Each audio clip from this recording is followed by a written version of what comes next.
Hey everybody, welcome to So Many Sequels, your book club for movies. I'm Josh, I'm Garrett. And I'm David. and welcome to the first meeting of the Dead Podcast Society.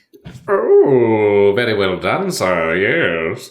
I don't know what that version would be. You just listen to canceled podcasts or discontinued podcasts in a cave Yeah, somewhere. I Ricky think it would Gervais have to be show. like silent movies. I don't know how many podcasters have died, and I don't really want to go down that path. Yeah. Yeah, No. just podcasts that they don't do that nobody I does like anymore. dead podcasts as a. We just listen to the first season of Serial and talk about Adnan. Yeah. We're talking about Dead Poets Society on the show today, which is going to wrap up our back to school theme. It's been a lot of fun. We went back all the way to School of Rock. We did what was the next one? Oh, The Breakfast Club, and then we did Legally Blonde, and now we're wrapping things up here with Dead Poets Society, which That's right. is a classic for a lot of people, I think. This came out in 1989, starring Robin Williams as well as a young Ethan Hawke. We love. Of course. This The movie, dad from that 70s show, he's always yes, there. Red Foreman is there. Yeah. Still a hard ass. Oh, Robert yeah. Sean Lennon, obviously a big part in that. He was. You might know him from House as well as some other things. This movie is about at an elite, old fashioned boarding school in New England, a passionate English teacher inspires his students to rebel against convention and seize the potential of every day, courting the disdain of the stern headmaster. David, how did this movie do when it came out at the box office? I remember seeing it in classrooms, Oh or in a yes. classroom, so I assume this did great in classrooms across America. How did it do at multiplexes? Well, it did well. I'll start by saying that its opening weekend it was only in about 8 theaters.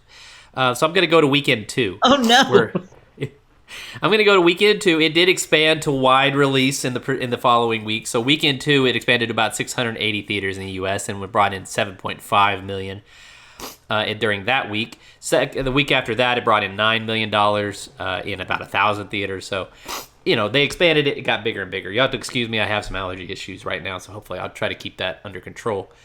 But let's go to that second weekend in release. It was the weekend of June 9th, 1989. Number one movie at the theater that week was Star Trek V, The Final Frontier. Indiana Jones and the Last Crusade was in at number 2, and then The Dead Poet Society was at number 3 with that 7.5 million. You also had See No Evil, Hear No Evil, and Field of Dreams at 4 and 5. The movie would go on to make $95 million in the United States. Overseas, it would bring in roughly $79.6 million for a worldwide total of $175.4 million. Pretty darn solid. It has had many subsequent re-releases, and it has kind of added to that number over time. But for its initial run, you have that $175 million mark. Budget of only about $16 million. It ended up being the number 10 movie, I believe, of 1989, excuse me. And this is a great year for so many sequels. I'll tell you that. We've already done 4 films from 1989, including Back to the Future Part 3, Last Indiana Jones and the Last Crusade, Christmas Vacation, and When Harry Met Sally. The top movie of 1989 was Batman, followed by The Last Crusade, Lethal Weapon 2, Look Who's Talking, and Honey, I Shrunk the Kids. What a fun year for movies at the box office. That's all I'll say about it this week, and we can get into the movie. Yeah, so I probably hadn't seen this since most recently in college, probably at the earliest in high school. Like I said earlier, I think I saw this for the first time in 9th or 10th grade in an English class, which makes sense. This is a movie about an English class, basically, or poetry class, I guess, to be specific. Poetry. Poetry. And so I remember enjoying it in school. Robin Williams, love him clearly. But also, it's just I think it's a good movie for kids, high school kids, especially because, it's, first of all, it's relatable to them, I think, being same-ish age. Not everyone relates to boarding school, but you do as a kid, I think, most can relate to this idea of being or feeling like you maybe know what you want to do, but it's not what your parents or your teachers what you want you to do, and so you're fighting with that. You're learning about what you like, you're learning about what you don't like, you're finding your friends in your place. And so that's just like endlessly relatable to kids, and it's a big school thing. Fits our back to school theme very well. The Ethan Hawke character is the brand new student. It's his junior year at this school, I think, and he's just now meeting these kids. So he's trying to fit in and find his place. And you've got Robin playing Mr. Keating as the Carpe Diem. This is the movie that made Carpe Diem famous. Seize the day. I've thought about that phrase since high school. It's gotten joked about over the years. I think people see it more as a meme almost now, but I think it's got a good message for kids. So I've held on to that for a long time. So I expected it to still be there, and I think it was. Garrett, you hadn't seen this before, so now I want to hear your perspective coming into this brand new. Yeah. So last episode we reviewed a movie was Legally Blonde, and I had never seen it, and I talked about how I go into a lot of these movies nervous because I worry about the years of hype of, oh my God, it's so great, it's so wonderful, you got to see it. You like movies and you haven't seen? Yeah, I get it. So I always get nervous. This one I was less nervous about, and I think it's because it has made so many appearances and pop culture references that I at least had something that I could connect to. Josh, you mentioned something, and I don't know, it made me think, but like the parodied nature of this, the over-the-topness, especially of Robin Williams' character, is something that in my mind, and I didn't really put it two and two together until now, but like I saw him as like way over the top, way out of his mind, just kind of a woo kind of a teacher. And that really was not the case. So that kind of erred my expectations, and the realistic nature of the movie, the connectability of it, despite not being so in the same vein. It was a very interesting way to walk into it, having only seen the pop cultured nature of it. So I expected it to be really good, but I also kind of, even with that, expected it to still be certain characters a little over the top, and I didn't find that. At least with Robin Williams' character. David, what about you? You know, I also had never really seen this. I had only sort of seen the references. I mean, it's referenced to death in pop culture, so yeah, I had seen that across time, and I had seen little clips and pieces here and there, and a lot of like supercuts of inspirational speeches and things like that in film or whatever. So it was kind of my first time really watching too, but I was expecting a great film. This was this was nominated for, I think, at least 4 Academy Awards, one of which was Robin Williams for Best Actor. It won Best Original Screenplay. It's from an accomplished director like Peter Weir, who we don't really we don't really bring him up very much, but he's done a lot of great movies. And so I mean, my anticipation was high. I was kind of worried that it was going to be slow because, well, my wife told me. She said that from her perspective, because she shows this to her kids in school, that for her it's like there's not a lot that happens, and then all of a sudden everything really happens towards the end. And so I was kind of trying to figure out, like, okay, see how true that is. And I have comments on that we can talk about later. But yeah, I had high expectations. I will say, just going forward, that when you compare this to the other films we watched for this particular theme, this was definitely the heaviest on drama. This was probably the most serious of the movies we've watched so far. It definitely was. Let's get into this first act of the movie here, because this is where we meet our main characters, and it really does bring up this same kind of, it's less obvious, less on the nose, but a lot of our kids here fall into stereotypes or archetypes in the same way that The Breakfast Club did. I think we have our main character, Ethan Hawke, who plays Todd. He's the new guy. He's more shy, more reserved. And then we have Neil, one of our other main protagonists,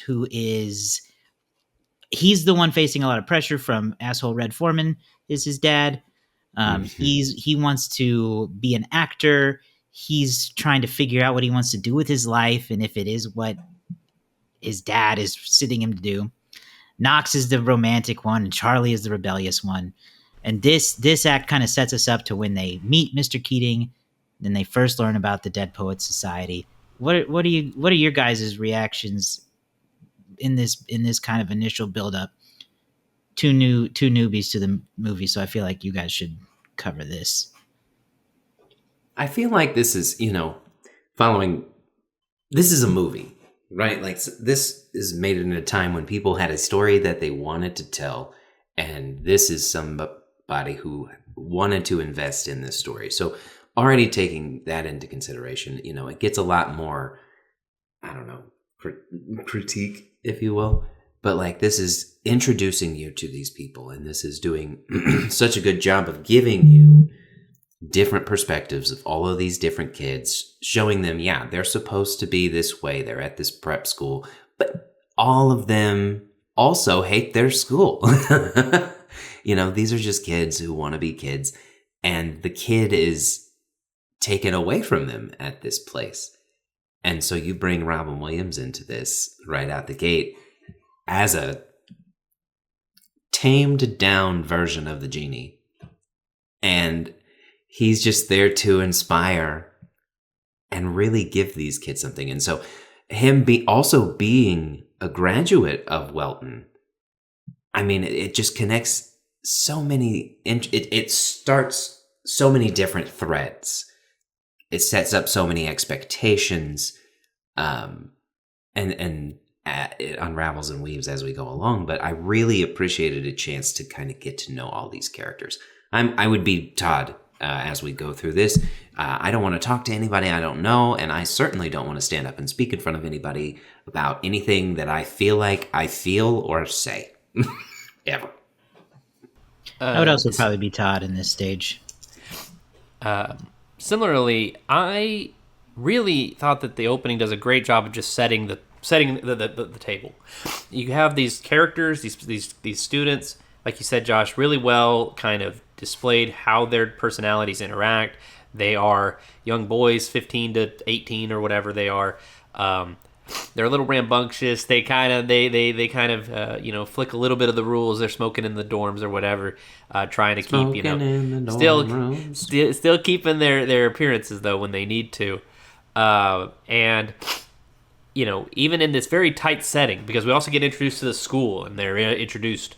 We have it here in the notes with their 4 pillars: tradition, honor, discipline, excellence. Right. So you're getting this mindset of like, we're not here to have fun. All right, we are here to turn out Ivy Leaguers.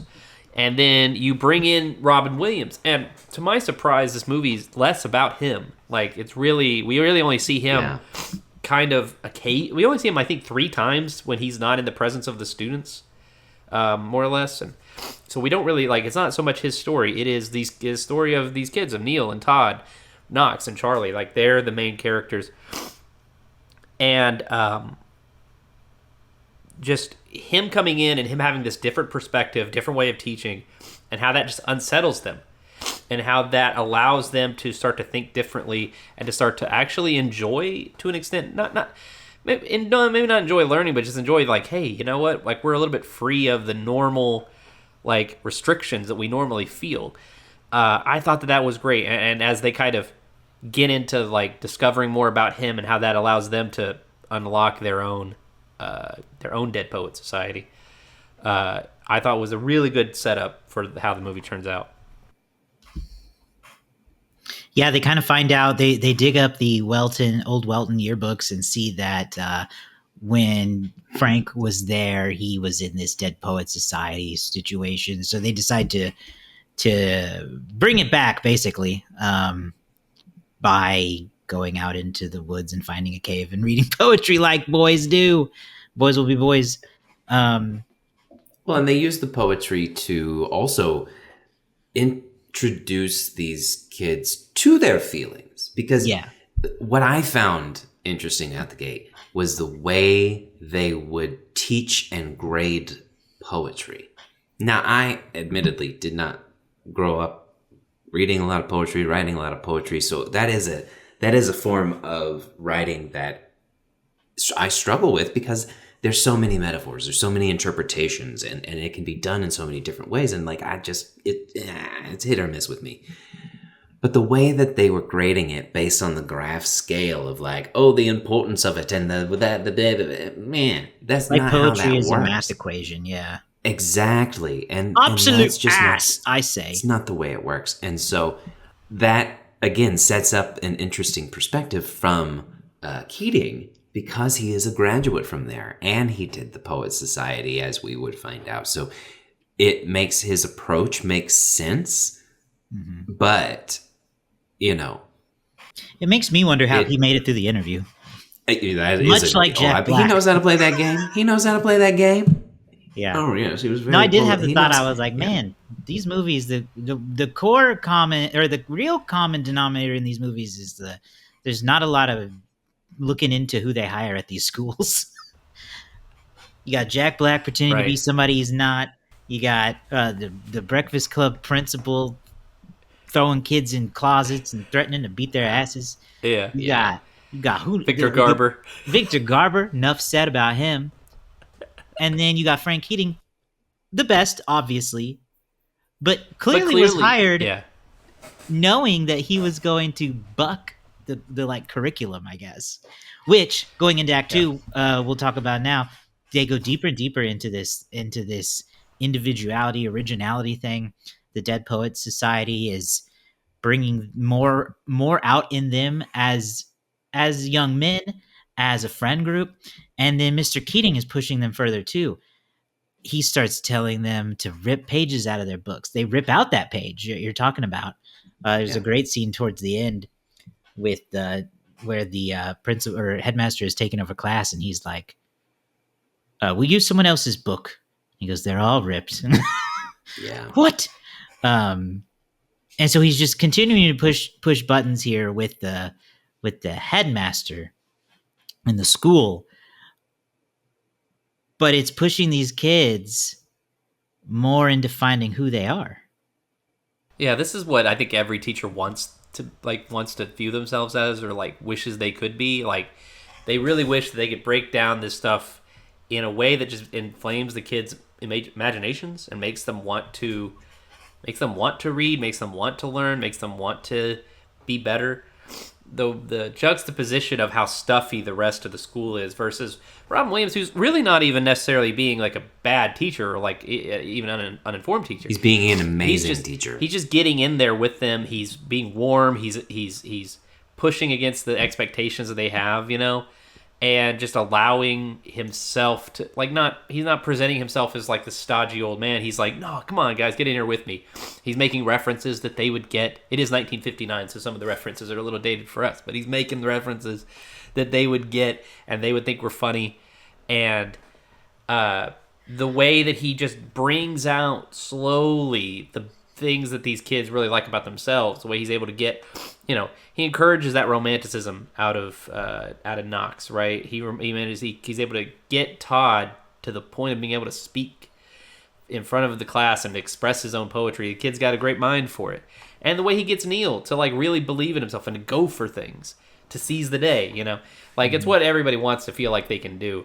But very rarely, most of the times, kids are far too cynic. The kids of the Breakfast Club era would be far too cynical, I think, for Frank Keating. But still, it's really nice to watch it work out.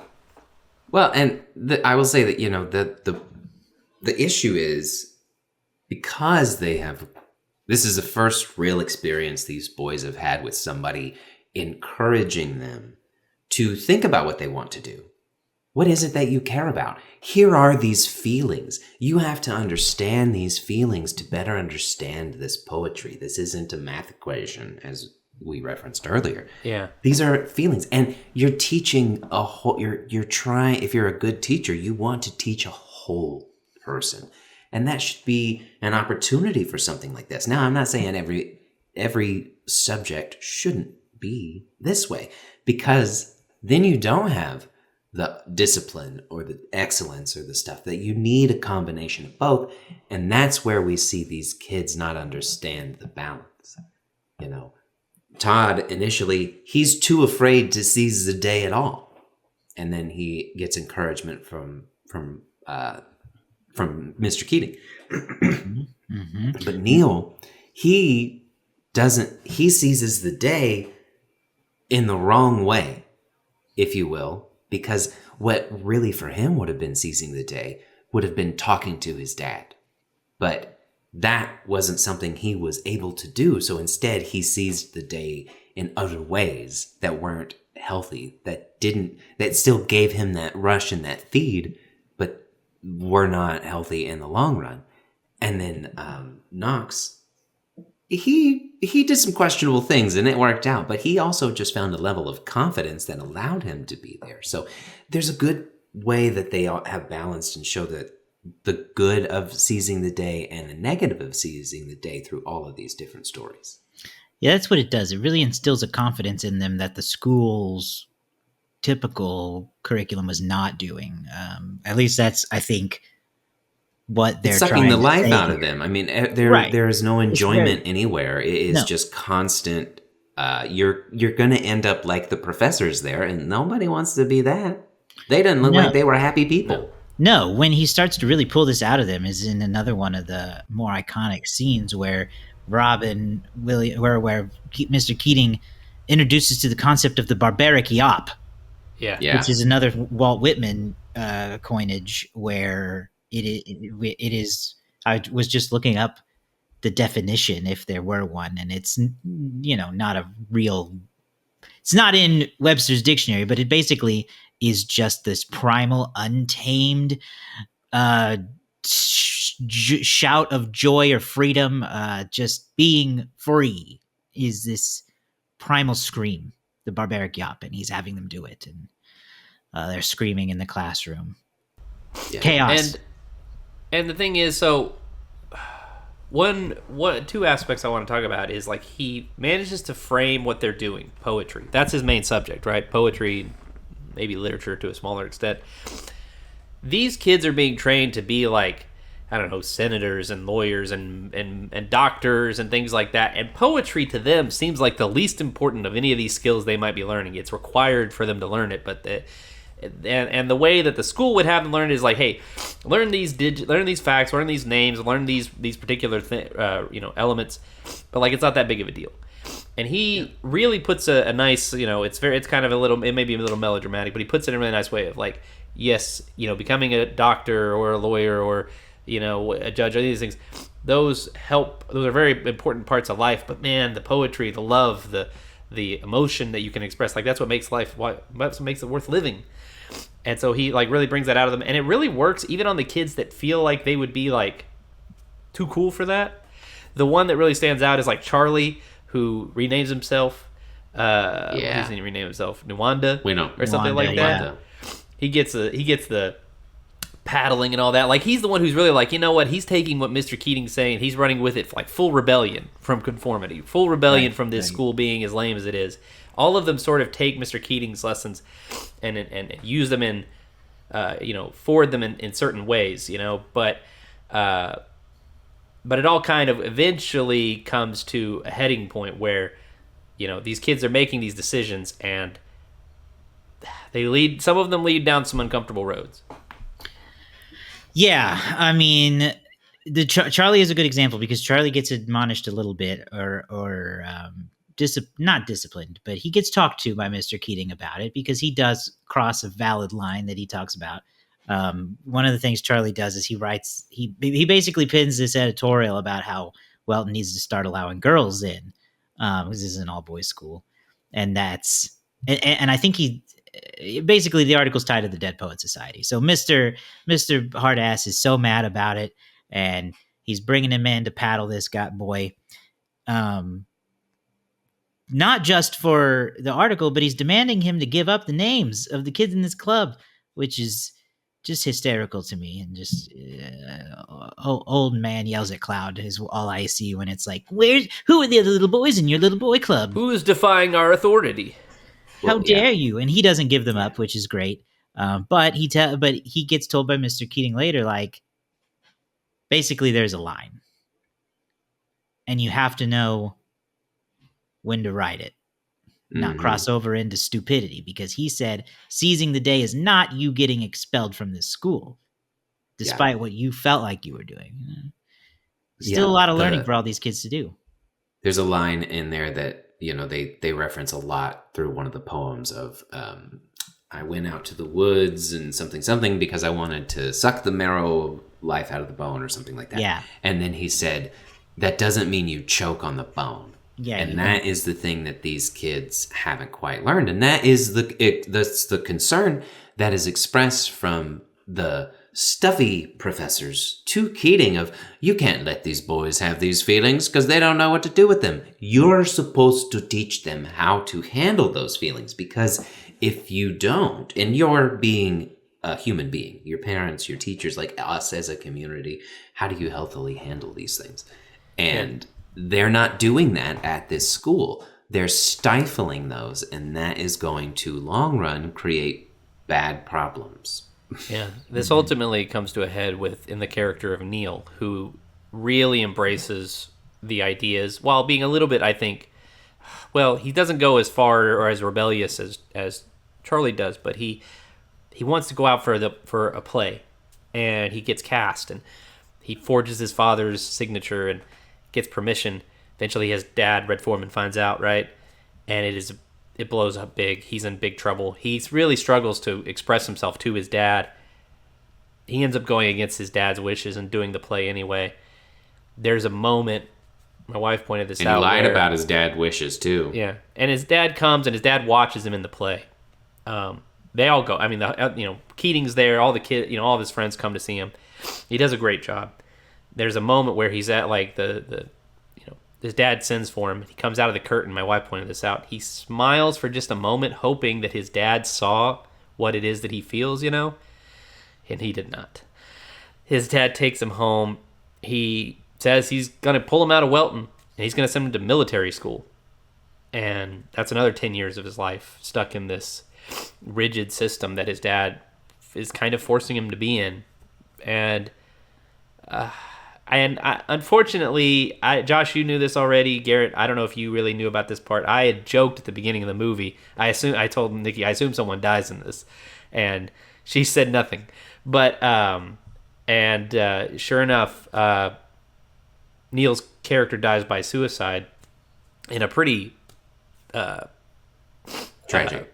In a very well, I think, shot part of the film, sequence of the film, where you can just see like all the life draining out of him before that moment, as he puts his like prop crown down from the play and moves through the house. Very sad. His parents are freaking out. Anyway, this becomes the impotence, or for the school and for Neil's parents to try to get Keating out. They blame Keating for putting these ideas in Neil's head. What do you guys think about this whole sequence? I mean, horrifying. You would talk, actually, Garrett, because you're new to this movie. Yes, I actually have a question about that, because my interpretation was different, and I want to see if maybe I misunderstood your take on it, David, but I interpreted it as Neil did not tell his dad that he wanted to be in the play. That Neil instead told Keating that he told his dad, but was under the impression that his dad was going to be in Chicago and was going to go do the play anyway. Because otherwise, I don't think his dad would have shown up. So I think his dad was like, I'm going to go to this and make sure this boy is not here. I know he wants to be here, and he better not be here. And that's where I feel like the seizing of the day for him would have been to do the thing that Keating was trying to tell him to do, to talk to your dad. Don't make this choice. And not saying that, I'm not trying to blame Neil, but I think that's the thing that he couldn't seize, was to be able to communicate that moment. And that's why that story is so tragic, at least for me, because I was like, oh my God, brother, just tell him. And he just couldn't bring himself to. So that was my interpretation. I have no idea which one is true. No, I think that's it. I think he defied his dad. He did not go talk to him about it beforehand, and he didn't. Maybe he thought he would be able to get away with it, or he thought enough time would go by between the next time he saw his dad, it would blow over. Yeah. But yeah, he went against his dad's wishes. Dad said, "No, you're not doing it. You're sticking to your studies and all that." Yeah, I think that was it. I think that kind of in his head was him talking to his dad about it. His dad said no, and then he did it anyway. I don't think he could bring himself to do it again, even though, yeah, I agree that would have been the real seizing of the day, is not just telling him, oh, I'm doing this anyway, but explaining to him what it means to him and why this is important to him. Because in my head, I'm thinking, yeah, what? So you want him to learn poetry so bad? How is that any different than him playing Puck in A Midsummer Night's Dream for one semester? Like, it is all kind of silly when you think about it, what they're really upset about as parents. And of course, naturally, they all want to blame the teacher, like you said, David, and they all kind of gather together and want to sign this letter to blame Mr. Keating and have him fired, which is just enormously frustrating because I feel the movie ends with no one realizing or accepting that it was ultimately the parents' responsibility. I don't want to say it's somebody's fault, but I do think it was their responsibility to listen to their child and to see that he was hurting. Yeah, well, they never, like, that's the thing is he says, somebody said something to the effect of, like, you gotta talk to your dad, or, you know, I can't talk to my dad. I was like, the thing is, or I think even his dad says, speak to me or whatever, right? And I was like, you never give him time to get anything out. Like, he's yelling at him and talking over him the entire time. This kid never really, even when he's trying to have a conversation with his dad, can't, like, physically get the words out before his dad's jumping on something he says. So it's a real, I think, lesson in that, too. Like, no one, I think, is, yeah, like you said, his parents bear the brunt of the responsibility for not just, like, being willing to listen to him. I think even if I honestly, trying to solve the problem when, that's not the point of the movie, but Neil could have said something like, Dad, being in a play like this would look really good on my resume for school. Right. Like, that's the other thing. If you zoom out for a moment and be like, man, you're acting like your kid is, like, skipping class and doing crimes. He's playing Puck. He was also doing well in his classes. Right. You need a real reality check, Red. Right. It's like fully the parents in this movie. And I think that's part of the lesson of the movie is like, hey, kids are people too, and you should listen to them sometimes. Like, you can't just force them into a mold, and that's what Keating was trying to teach. Yes, but they force him out, and then we get this great epilogue, kind of. It's kind of an epilogue. Yes, it's the final defying acts of the Dead Poet Society, as Keating is, and in a really awful way, they force these kids. Okay, so first of all, that one kid deserved to get punched in the face because he was like, I don't care, let Keating fry. And they were like, bam. And I was like, yeah, shut up. That punch in the face was satisfying. But they basically pressure these kids really hard into blaming Keating. All of them do, I think, except for Charlie. He chooses expulsion. And even Todd, like, they're just overwhelmed by the pressure from their parents, from the school. Losing a friend. And you're not going to derail your life for this teacher. Yeah. And in the end, I'm sure to an extent, Keating would rather fall on that sword than put any of these kids at risk of expulsion and ruining their lives. So he comes in one last time. This is the classic scene. He gets his stuff. He walks out. We have the "Oh Captain, My Captain" standing on the desks sequence. Yeah. Led by Todd, our most shy poet. Yeah. He stands first. He yells back, "My Captain," and then we know one it by wasn't one, you. Get down from there. One by, no, stop, get down from there. And great, the great shot of them all standing on the desks. It's been parodied to death, but sure, one of those great, final acts of defiance by a group of kids. Yes, and that closing shot, though, was kind of an odd position. Like, it was like artsy framing shot, but it was like between the legs of one student, perfectly framing Ethan's head, like Right. And they lingered on it for a long time too. It's one of those things where if it's like there for a second and it's like, oh, we got the shot, but like that's the closing frame for the most part. And so Yeah. that was it. That was my one interesting choice moment of like, okay, all right. But yes, the scene itself, and again, having seen the context of the movie and realizing that he wasn't this over the top. Keating not wasn't really. this over the top, crazy, out of his mind professor who was just like throw everything away. No, he understood the difference between when the structure is needed and when it needs to be challenged, because he went through that structure. He understands that you can't teach it this way. So that scene at the end makes so much more sense after this journey that we've all been through, and not just seeing the parodies. Mm-hmm. Yes, he had a real passion for the material, for what he was teaching these kids, and for the process of trying to teach them. And it really worked. It's kind of interesting to, like, in your head, you kind of envision where these people would be today, or where they would have gone in life for having gone through this experience. But the movie That's the sequel. Yeah, I'm not pro sequel on this. I'm just saying, like, those kids probably grew up and became more well-rounded than maybe the kids that weren't in Mr. Keating's class, who went through the stereotypical just beating knowledge into you. They definitely are, because methodology. they'll be probably the only group of kids to leave with any kind of, it may take some time, but positive memories of their school time. Of like, hey, remember those few months when we had a cool teacher before everything went to hell?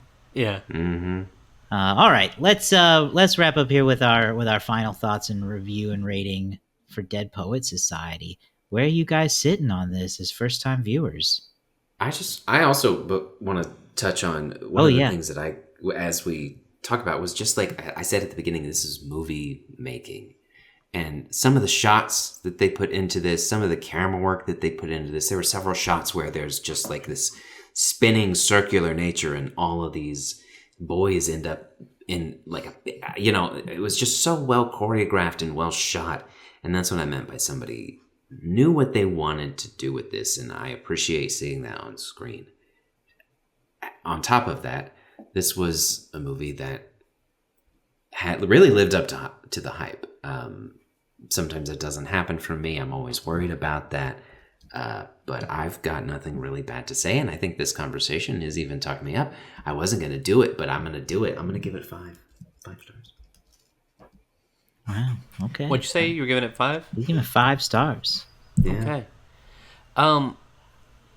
I think mostly I'm gonna fall in that same place. I really enjoyed this. The only thing that really, like, there were some moments that were a little bit slow, but overall, I really did.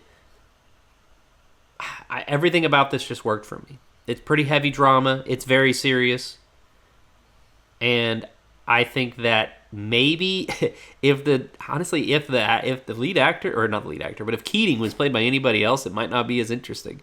But there's something about the warmth that Robin Williams brings to almost any role he's in that just adds so much weight to it. So I'm also going to go with 5 stars. Wow. Amazing. I'm surprised by this, but not like badly surprised. Pleasant surprise. I continue to love this movie. It's been great since I saw it in high school. It still sits with me. I'm gonna give it 5 stars too, as perfect 5-star experience for us on the show here. All right. I think that's a level up moment. Like, I don't think that happens very often. It doesn't happen very often, but we don't often do a Stone Cold classic. I don't think. Yeah. Objective or subjective, I guess. Let's see what some of the most popular reviews on Letterboxd are as we think about what that community gives it, if they're as high on it as we are. Here we've got 5 stars. I'm going to personally kill Neil Perry's dad with my bare hands. I think that's a valid reaction. Yeah. 5 stars, and they were roommates. I love that.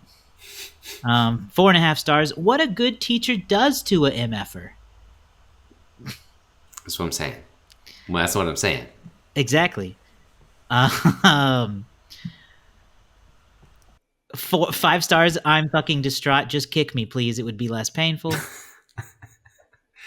And then finally, 5 stars.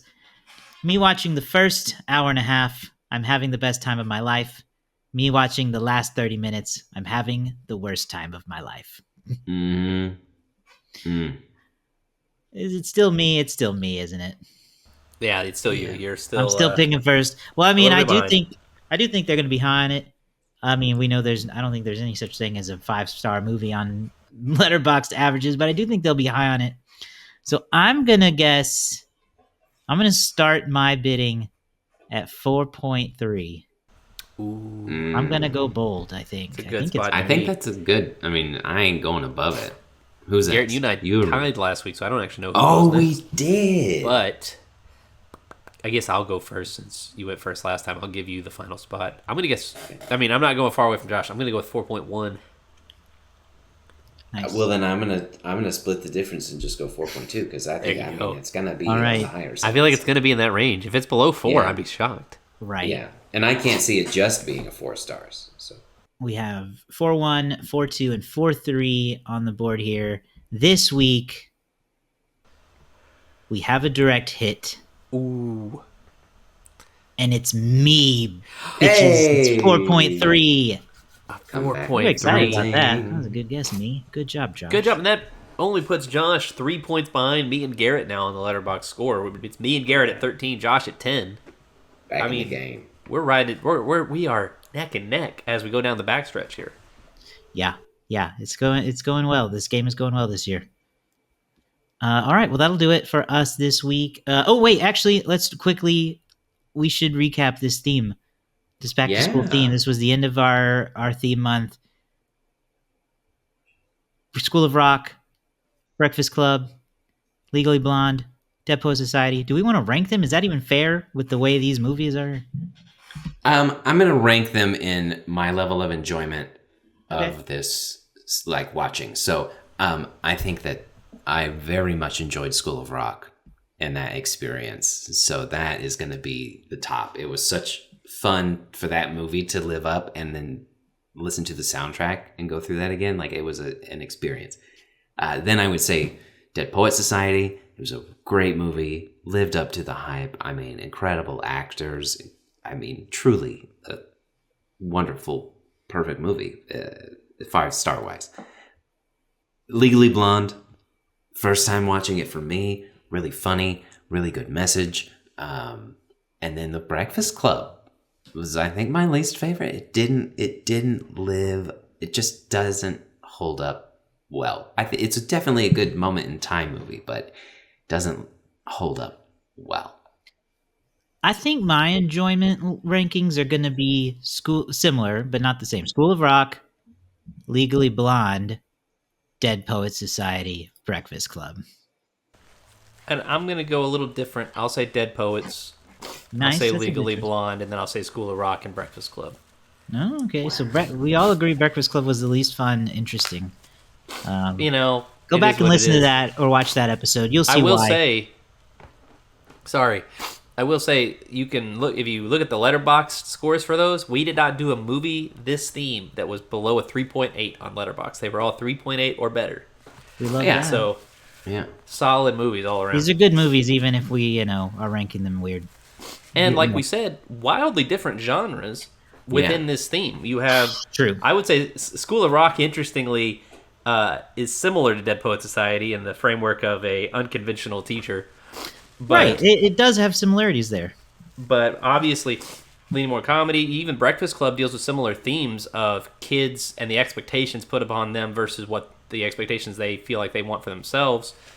And then Legally Blonde's kind of the real outlier there of Yeah. being a comedy, being also kind of part legal movie, but also a lot of these movies deal with expectations. Oh, you know what? It was a private school too in School of Rock, wasn't it?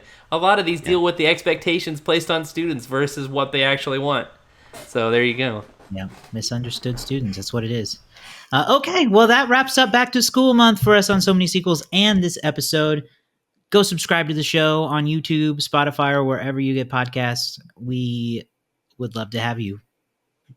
That's all I got to say about that. We would love to have you. You can go to SoManySequels.com and find links to those places and all of our past episodes. You can catch up on our back to school movies there and find our social links. They're there too. SoManySequels.com. All right. We'll see you guys next time. Bye.